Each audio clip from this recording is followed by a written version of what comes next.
Était un révélateur d'inégalité.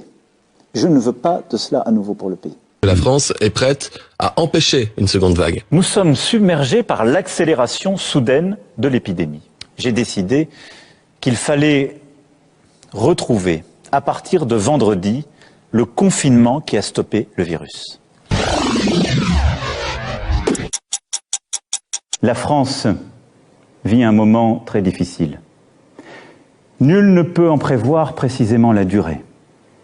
Et à mesure que les jours suivront les jours, que les problèmes succéderont aux problèmes, il faudra, en lien avec les éclairages donnés par les scientifiques, les expériences de terrain, il faudra nous adapter.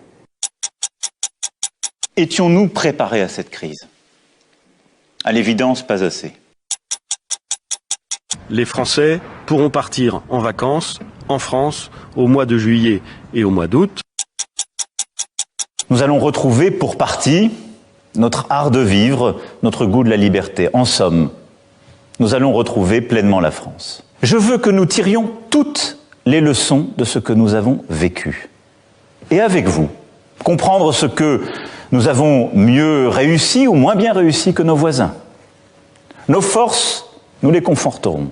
Nos faiblesses, nous les corrigerons vite et fort. Ce que nous montrons depuis 12 semaines, c'est que la France est prête à empêcher une seconde vague. Puisque ça augmente dans beaucoup de pays, y compris des pays proches de nous. Et ce n'est pas le cas, à date, en France. Où les moyens qui ont été mis en place, bah oui, mais on peut aussi le dire, Jean-Jacques Bourdin.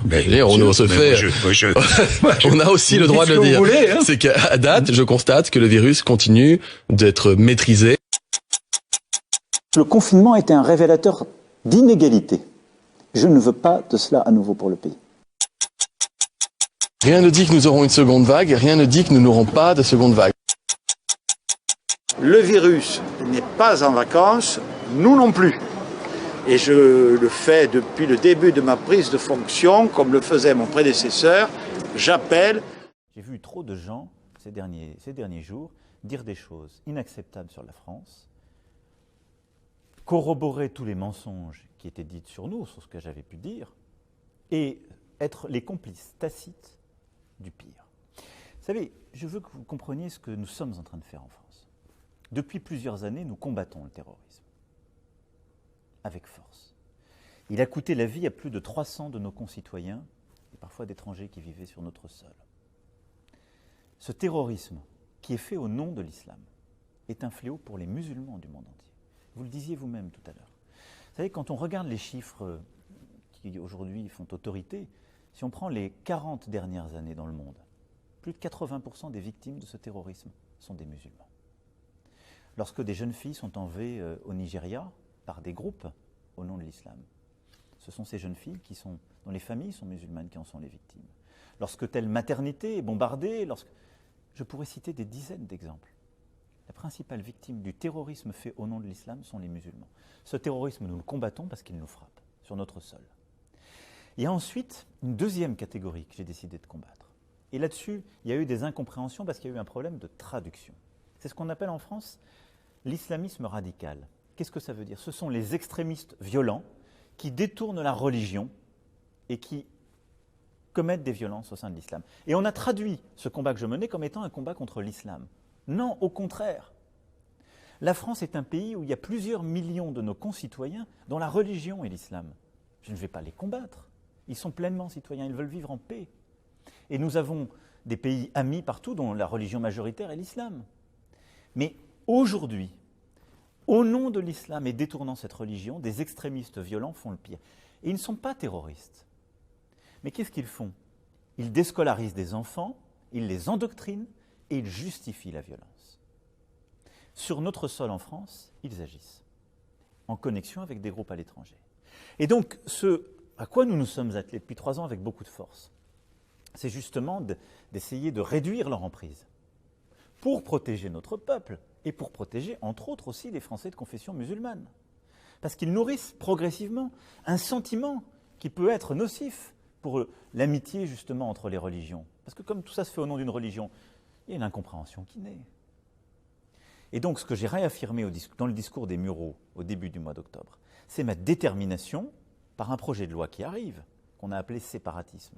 Mais je veux lever les ambiguïtés, qui est un projet de loi pour lutter contre ces groupes et ces personnes extrémistes, violents, qui agissent au nom de l'islam. C'est de protéger toutes les Françaises et les Français, et plus largement, et en particulier ceux dont la religion est l'islam. Et donc, qu'est-ce que nous allons faire? Les empêcher de déscolariser des enfants de la République. Nous allons empêcher qu'il y ait des financements liés avec des activités terroristes qui viennent leur permettre de mener leurs activités. Donc, on va créer de la transparence financière. Et on va surtout s'assurer, ce qui est pour moi essentiel en France, que toute personne, quel que soit son culte, ce n'est pas mon sujet, quelle que soit sa religion, mais respecte pleinement les lois de la République française. Ça, c'est essentiel. Et donc, c'est ça ce que nous sommes en train de faire. Mais moi, je veux faire la séparation entre ces extrémistes qui commettent le pire ou justifient le pire, parfois dans des discours très sophistiqués et dangereux, avec les musulmans. Et partout, ces dernières semaines, dans le monde musulman, on a essayé d'agréger les deux, en déformant mes propos, en faisant mentir, en disant « président de la République française et donc la France, ils ont un problème avec l'islam ». Non, nous n'avons aucun problème avec l'islam. Aucun. Notre histoire d'ailleurs, intellectuelle, culturelle, est intriquée avec l'islam. Nous sommes un des premiers pays qui a traduit le Coran. À la Sorbonne, en France, depuis le XVIIe siècle, on le traduit, on l'enseigne, et des controverses importantes s'y sont tenues.